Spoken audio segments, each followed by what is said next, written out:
बीडमधील मस्साजोगचे सरपंच संतोष देशमुख यांच्या निर्गुण हत्येचं प्रकरण राज्यभर तापत आहे। या हत्या प्रकरणात वाल्मिक कराड या व्यक्तीचा हात असल्याची चर्चा आहे।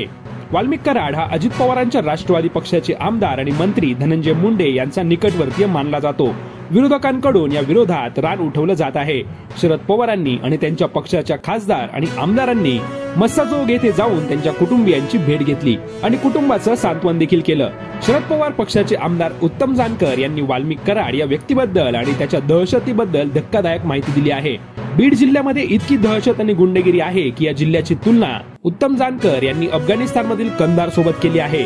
उत्तम जानकर म्हणाले, वाल्मिक कराडने 32 खून केले आहेत। यासोबतच बीडमध्ये वाल्मिक कराड याच्या सांगण्यावरून 32 लोकांवर खोटे गुन्हे पोलिसांनी दाखल केले आहेत। अनेक IAS अधिकारी वाल्मिक कराड याच्या दारासमोर दरबार भरवतात, तितकी प्रचंड दहशत वाल्मिक कराडची असल्याचं जानकर सांगतात। आणि वाल्मिक कराडच्या या दहशतीला धनंजय मुंडे यांचं राजकीय पाठबळ मिळत आहे असा आरोप देखील त्यांनी धनंजय मुंडे यांच्यावर केला आहे। धनंजय मुंडे यांचा कार्यकर्ता असलेला हा वाल्मिक कराड याची ही दहशत काही अलीकडची नाही। गेल्या 7 वर्षापासून फडणवीस सत्तेमध्ये आहेत आणि ते गृहमंत्री देखील आहेत आणि त्यांच्या काळात बीडमध्ये या लोकांची दहशत सुरू आहे असा आरोप जानकरांनी केला आहे।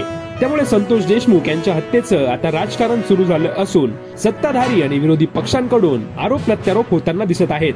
मात्र संतोष देशमुख यांना न्याय कधी मिळणार याची प्रतीक्षा त्यांचं कुटुंब करत आहे, कारण हत्येला 13 दिवस उलटले असून देखील सरकारकडून काहीही ठोस कारवाई होताना दिसत नाही असं देशमुख यांच्या कुटुंबियांनी म्हटलं आहे।